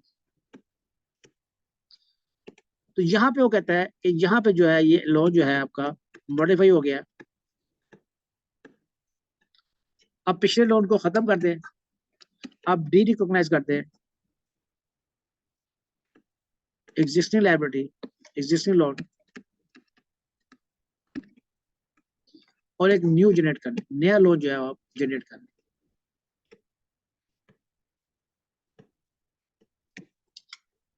तो आपने इस डिफरेंस की बेस को करना है कि जो परसेंटेज का डिफरेंस आ रहा है, ये अगर 10 या 10 से ज्यादा % है तो पिछले लोन को खत्म कर दें और एक नया लोन जनरेट कर लें। अब जो नया लोन जनरेट होगा उसमें क्या होगा, डेफिनेटली जो नई नई फिगर्स आएगी उसके अंदर नया आपको जो है ना IRR लेना पड़ेगा, क्योंकि फिगर चेंज हो गई है। जब फिगर चेंज होगी तो IRR भी चेंज होगा। ठीक है, तो यहाँ पे आप क्या करेंगे, पिछले लोन को आप खत्म कर देंगे और एक नया लोन जो है वो जनरेट कर देंगे। उसके लिए आप क्या करेंगे, एक नया IRR जो है वो कैलकुलेट कर, और नया जो आप पेमेंट शेड्यूल बनाएंगे, उसके हिसाब से आप एक्सपेंस बुक करेंगे और पेमेंट करेंगे। लेकिन अगर वो लेस देन है तो यहाँ पे आपने इसको लाइबिलिटी को जो है वो जो लोन जो है उसको कंटिन्यू करना है। ठीक है जी, तो ये बात जो है आपकी जहाँ पे स्टैंडर्ड आप करेगा, जो इसको पढ़ते हैं तो आपको ये समझ आ जाएगा। वो कहते हैं मॉडिफिकेशन कैसे होगा, an entity facing liquidity problem might ask the bank to modify the terms of the loan. This might involve the lender changing the timing of payments, the liability, waiving the part, तो कुछ भी हो सकता है, कुछ loan का part कम कर दे, interest का रेट बढ़ा दे। The accounting treatment for the modification depends on whether the term of the loan after the modifications are substantially different from the original loan. अगर डिफरेंट है तो हमने कहा 10% से ज्यादा है तो वो substantially different है, अगर कम है तो क्या होगा। Modification was substantially different terms. If the new terms are identified as substantially modification, the original loan is distinction. तो original loan को आप क्या करेंगे, जब 10% या से ज्यादा हो डिफरेंस आएगा परसेंटेज का, तो ओरिजिनल लोन को आप खत्म कर देंगे and a new financial liability जो है आपको उसकी जगह पे आप रिकॉग्नाइज करेंगे। एनी गेन और loss of recognise the profit और लॉस, अब क्या करेंगे, आप लायबिलिटी को कम करेंगे तो उस पर जो भी डिफरेंस आएगा आप पेड को चार्ज करेंगे। A new liability is recognized at a fair value in accordance with the normal rules of regulations. उसके लिए एसोसिएशन देखते हुए आपको क्लियर हो जाएगा। देखिए जी, एक लोन लिया उसने 1000 रुपए का, 4 साल में पे करना है उसको, और इंटरेस्ट कितना पे करना है, 10%। ये कैश पेमेंट की बात कर रहा है, IRR नहीं है। The carrying value of the liability जो है 1000 की बुक में आ रही है, और आपका जो the effective rate of interest जो है वो भी 10% दिया हुआ है इसने, बाई चांस उन्हें सेम ही ले लिया। Ex limited face the liquidity problems and the lender agreed to restructure the loan. Under this new arrangement, Ex Limited was made a single payment of 12,000. उसने कहा आप एक पेमेंट कर देना 1,200 की। हमने कहा ठीक है। अब हम क्या करेंगे, आज की बुक वैल्यू कितनी है, आज की बुक वैल्यू जो है 1000 है, तो मैंने कहा आज की मेरे पास वैल्यू जो लोन की है वो 1000 है, और जो मुझे पे करना है फाइनली 4 साल के बाद, मुझे इंटरेस्ट कोई नहीं बीच पे करना है, मुझे एक 1.2 की 1,200 की लमसम पेमेंट करनी है, तो उसकी मैं प्रेजेंट वैल्यू निकालूंगा किस पे, आज के IRR पे। तो आज का IRR बाई चांस 10%, अगर ये 12% होता ना तो मैं इसको 12% कर देता, राइट जी। तो इस IRR में मैंने इसकी प्रेजेंट वैल्यू ली, तो ये प्रेजेंट वैल्यू ये आई, इसका डिक्रीज कितना हुआ 180। अब 180 को मैं ओरिजिनल पर डिवाइड करूंगा, जब मैंने ओरिजिनल पर डिवाइड किया तो ये परसेंटेज कितनी आ गई, 18% आ गई। इसका मतलब ये मोर देन 10% है। तो मुझे क्या करना है, मुझे इस लाइबिलिटी को खत्म करना है और उसकी जगह एक नई लाइबिलिटी जनरेट करनी है। जब ये लाइबिलिटी कम होगी तो इसको मैं डेबिट कर दूंगा 1,000 से, और नई लाइबिलिटी को मैं क्रेडिट करूंगा और डिफरेंस आ जाएगा। वो डिफरेंस का जाएगा, वो P&L में जाएगा। देखिए जी, मैंने अपनी लाइबिलिटी को खत्म किया और नई लाइबिलिटी को जनरेट किया, ठीक है जी। और जो डिफरेंस आया उसका, वो मैंने कहा चार्ज कर दिया, मैंने P&L में कर दिया। अब ये फिगर जो है ये न्यू IRR पे जाएगी, ठीक है ना। अब देखिए, इसको हमने पुरानी IRR पे तो हमने सिर्फ वर्किंग के लिए किया था, कंपैरिजन के लिए किया था, लेकिन जब हम एंट्री पास करेंगे, असल में जो लोन जनरेट करेंगे, उसको मैंने कहा था ना, जब कैश फ्लो चेंज होगा तो आपका IRR भी चेंज हो जाएगा। तो यहाँ पे आपने ये फिगर नहीं लेके आनी 180 820, ये तो कंपैरिजन के लिए दिया था। तो यहाँ पे जो आपने आपने अब अपनी नई लाइब्रेरी जो जनरेट करेंगे, वो आज की फेयर वैल्यू पे करेंगे, और आज की फेयर वैल्यू कैसे निकलेगी, वो नए IRR पे निकलेगी। तो इसका आपने ख्याल रखना। Mortgage not substantially different, different नहीं है। कैसे डिफरेंट नहीं है, वो कहता है जनाब आपकी एक लाइबिलिटी थी 2 मिलियन की, 5 साल की थी, उस पर आपने इंटरेस्ट पे करना था, कैश में 15% करना था। यहाँ पे भी बाई चांस ये सेम रख गया, इसको चाहिए था इसको चेंज कर देता, क्योंकि हमने इसके ऊपर जो है वो वर्किंग करनी सर, हमने इस पे नहीं वर्किंग करनी, हमने इस पे वर्किंग करनी। उसने कहा जनाब वो लाइबिलिटी सेटल करेगा, उसने कहा आप एक पेमेंट कर दे, कितनी कर दे, 3.5 मिलियन की कर देना 5 साल के बाद, बीच में इंटरेस्ट वगैरह छोड़ दो। वो कहता ठीक है, कंपेयर करें, इसको कंपेयर कैसे करेंगे कि आज की वैल्यू कितनी है, 2 मिलियन है, और फ्यूचर वैल्यू कितनी है 1.5, इसको हम इस रेट पे जो है वो प्रेजेंट वैल्यू निकालेंगे इसकी, और इनका डिफरेंस देखेंगे कितना परसेंट हुआ। हमने कहा जी इसको इसको हमने प्रेजेंट वैल्यू निकाला 15% पे, और इसमें ट्रांजेक्शन कॉस्ट इस पे आ रही है, सॉरी यहाँ पे देखें तो ट्रांजेक्शन कॉस्ट में ऐड हो जाएगी,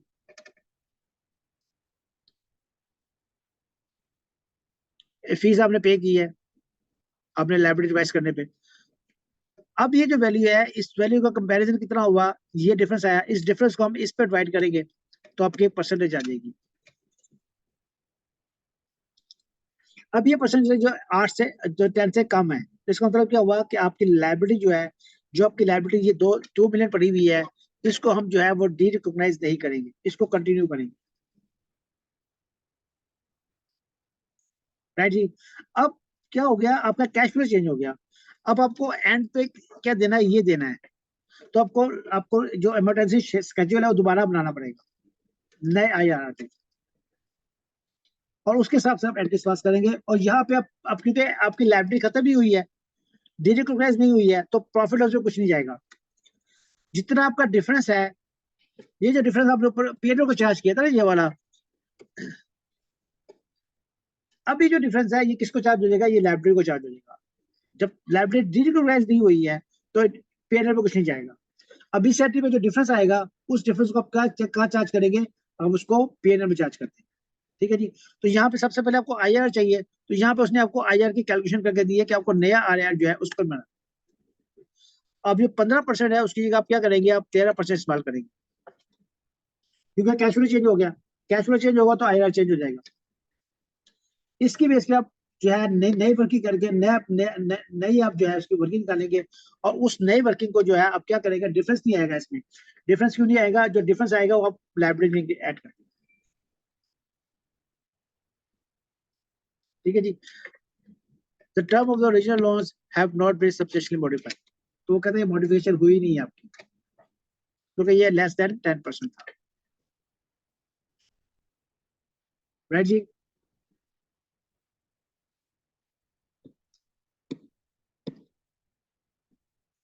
अब वो बात करता है इफिक 19 की। इफिक 19 की बात करता है, बेसिकली हमने कंपाउंड फाइनेंशियल इंस्ट्रूमेंट अभी पढ़ा नहीं है, वो आगे पढ़ेंगे, उसके रेफरेंस से बात ही कर रहा है। कंपाउंड हम क्या करते हैं, स्टैंडर्ड कहता है कि जब आप कोई लाइब्रेरी जनरेट करते हैं तो आपको उसके दो पोर्शन करने हैं। आपने लाइब्रेरी जनरेट की, आपने इसको दो पोर्शन करने हैं। आपने एक लोन लिया या आपने डिबेंचर इशू किया। वो कहता है जो डिबेंचर आपने इशू किया, इसको आपने क्या करना है, दो पोर्शन करने हैं। कि आपने जब इसको पे करना है, पे करना है, आपने डिबेंचर लिया, आपने कहा ये डिबेंचर मार्केट में आपने देखा, और फिर उसमें इंटरेस्ट पे करना है 5 साल के बाद आपको डिबेंचर की वैल्यू जो आपने ली है जो वापस करनी है। आपने कहा जब मैं डिबेंचर के पैसे वापस करूंगा अपने डिबेंचर होल्डर को, तो मैं उसका जो है वो दो पोर्शन कर दूंगा। मैं उसके 50% जो है, अगर सपोज करें आपने डिबेंचर लिया आपने 1 लाख का, तो मैंने कहा 50,000 जो है मैं अपने शेयर इशू कर दूंगा, बाकी जो 50,000 है मैं आपको कैश में दे दूंगा। इसको बोलते हैं कंपाउंड लायबिलिटी। एक कंपाउंड इंस्ट्रूमेंट था मेरे पास, इसको मैंने ब्रेकअप कैसे करना था, मैंने कहा था at the end of the day मैं क्या करूंगा, 50,000 के शेयर दे दूंगा आपको और 50,000 का मैं आपको कैश दे दूंगा। लेकिन क्या हुआ कि जब वो मेच्योरिटी आई तो मैंने कैश तो दे रहे थे तो मसला मुझे नहीं हुआ, लेकिन मुझे कैश में मसला हो गया, मैं मेरे कैश फ्लो जो है बहुत आउट हो गया, मैं कैश नहीं दे सकता। तो शेयर होल्डर जो जिसको पैसे देने थे मेजर होल्डर को, उन्होंने कहा चलो कैश नहीं दे रहे तो मुझे हमें शेयर ही दे दो।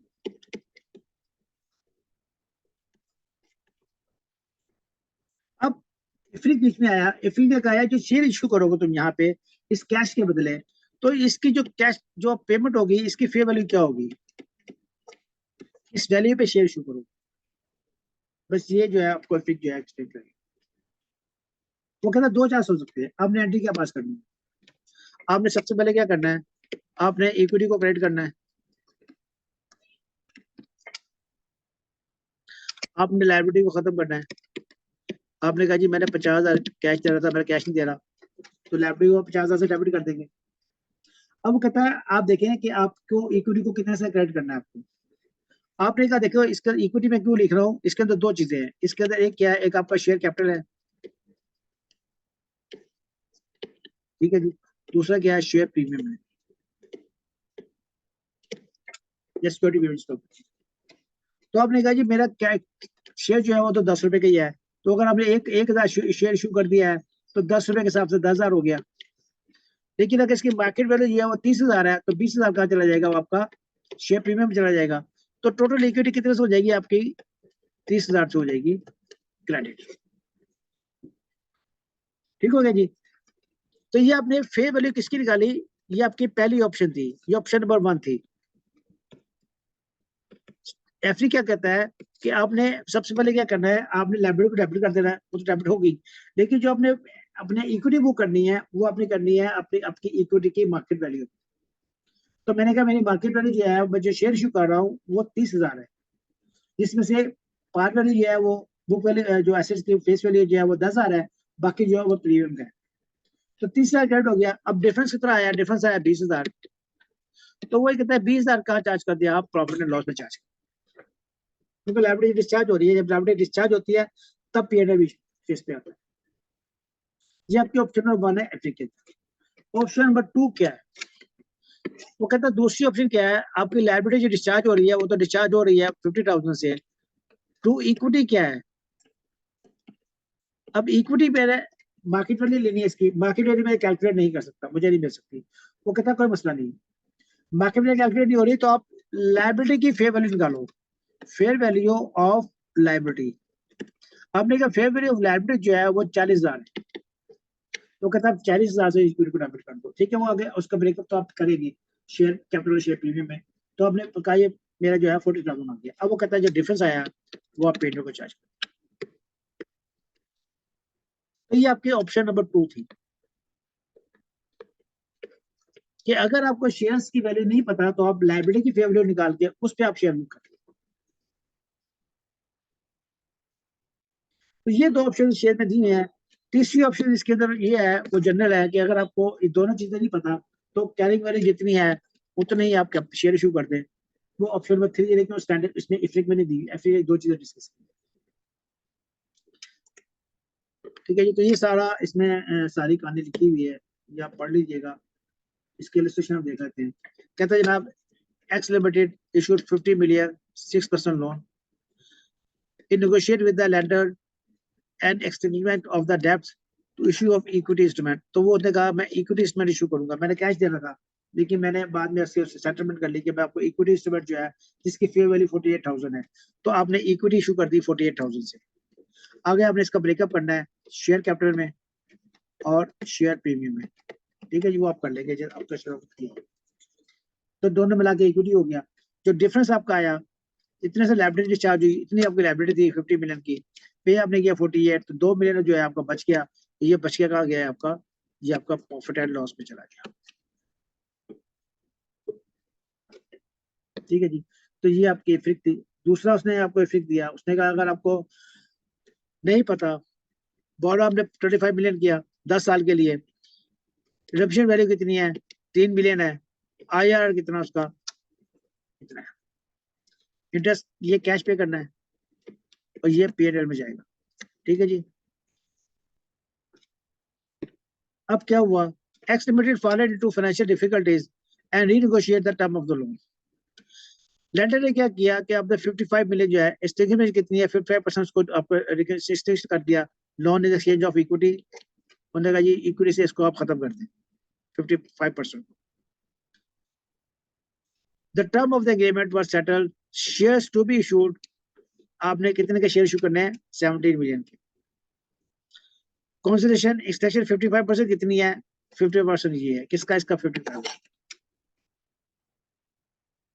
आज आपने क्या किया, आपने रीस्ट्रक्चरिंग की, आपने जब की तो आपको इतनी फीस पे करनी है, और आज का जो IRR है वो आपका ये है। ठीक हो गया जी। तो लोन था मेरे पास एक 30 मिलियन का, मैंने कहा कि उसका 55% जो है मुझे खत्म करना है। कैसे खत्म करना है, मैंने शेयर इशू करने 70 मिलियन के। उसमें का जो आपने कंसिडरेशन देनी है, एक्सटेंशन में जो देनी है आपने इतनी देनी है, और इतना आपका इसका ब्रेकअप उसने ये बना के दिया। तो जो 70 मिलियन आपकी लाइबिलिटी खत्म हो रही है, जो आप शेयर इशू कर रहे हैं, उसमें से आपने लाइबिलिटी कितनी खत्म हो रही है, 6.5 खत्म हो रही है, और 500,000 जो है आपका वो आपने ट्रांजेक्शन कॉस्ट पे की। अब आप क्या करेंगे, आपने कहा ये लाइबिलिटी कितनी है मेरे पास,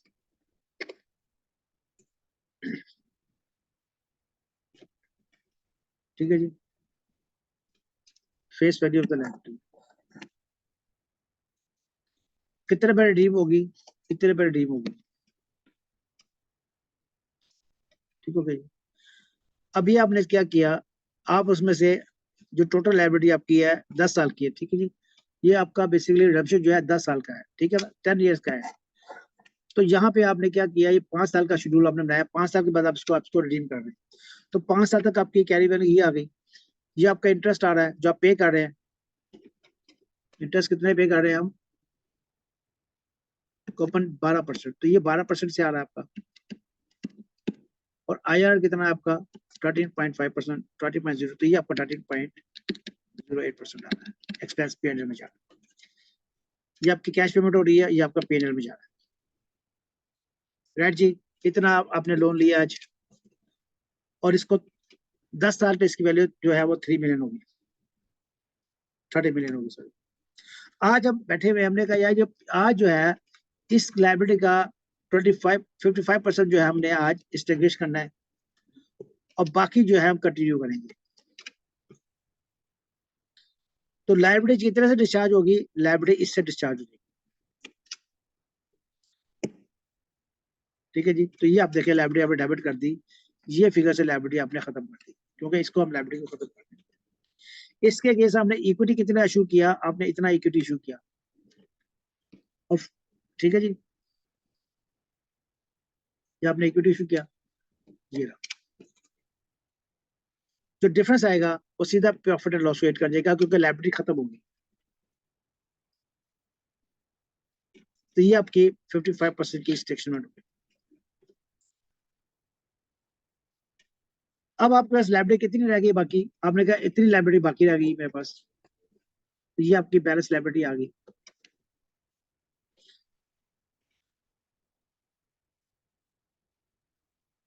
राइट जी।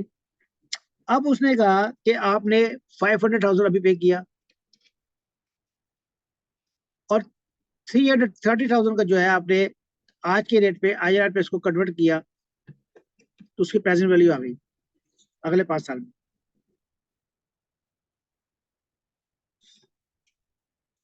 अब आपने देखा कि आपका डिफरेंस कितना आया, डिफरेंस 39% आया, ये मोर देन 10% है। अगर ये मोर देन 10% होता है तो क्या होता है, मॉडिफिकेशन हो जाती है। तो एग्जिस्टिंग लाइबिलिटी को आप खत्म करेंगे और नई लाइबिलिटी जनरेट करेंगे। ठीक है जी, तो ये रीस्ट्रक्चरिंग हो रही है। रीस्ट्रक्चरिंग ने क्या किया, हमने कहा देखें जी आज की बुक वैल्यू क्या है, ये आपकी आज की बुक वैल्यू है, ये आपकी बुक वैल्यू है। इसको हमने कैसे कैलकुलेट किया, हमने यहाँ पे इसका ये सारा कैलकुलेशन भाई इंस्टीट्यूट बना, हमने कहा ठीक हो गया जी। हमने वापस कितना करना है, हमने वापस करना है 30 बिलियन अगले 5 साल के लिए।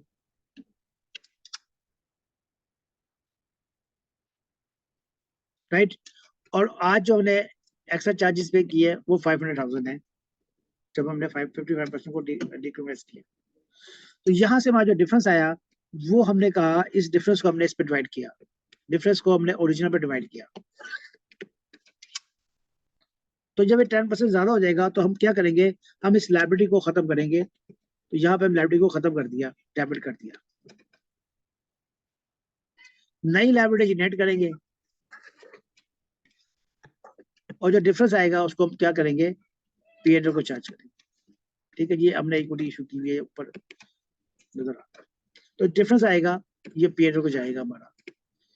तो हमने कहा ये क्योंकि चेंज जो है मोर देन 10% है, तो हम अपनी लाइबिलिटी जो बाकी बच गई थी 45%, उसको हम रिकन्वेस्ट कर देंगे और एक नई लाइबिलिटी जो है वो नए IRR पे क्रिएट करेंगे। ये समझ याद रखिएगा, सिर्फ कंपैरिजन करते वक्त हम ओल्ड IRR को यूज करते हैं। जब नई लाइबिलिटी जनरेट करेंगे तो नई लाइबिलिटी नए IRR पे जनरेट होगी। जो प्रेजेंट वैल्यू निकालेंगे उसके लिए हमें नया IRR चाहिए। ठीक है जी, तो ये कैसे कैलकुलेट करते हैं वो ऑलरेडी आप देख चुके हो ऊपर। तो यहाँ से सर आपका टॉपिक जो है हमारा आज का, आज खत्म हो गया टॉपिक। तो हमारे दो टॉपिक इस रह गए हैं, एक इम्पेयरमेंट रह गया और एक हेजिंग रह गया। तो नेक्स्ट इंशाल्लाह लेक्चर जो है हम करेंगे इम्पेयरमेंट पे, और फिर उसके बाद जो चौथा लेक्चर हमारा आखिरी होगा वो हम हेजिंग पे करेंगे। आज के लिए इतना ही। किसी के पास जो क्वेश्चन है तो आप कर सकते हैं। तो और अगर क्वेश्चन नहीं है तो फिर मैं इसको आज वाइड अप करता हूँ। तो इंशाल्लाह जो है वो नेक्स्ट क्लास जो है वो नेक्स्ट संडे को करेंगे, उसमें इम्पेयरमेंट को डिस्कस करेंगे और फिर इंशाल्लाह हेजिंग करेंगे और इसको हम वाइड अप करेंगे। तो अगर क्वेश्चन नहीं है तो मैं रिकॉर्डिंग बंद करता हूँ। ठीक है जी, तो इंशाल्लाह फिर जो है मुलाकात होगी नेक्स्ट संडे को इंशाल्लाह। ओके, अल्लाह हाफिज़।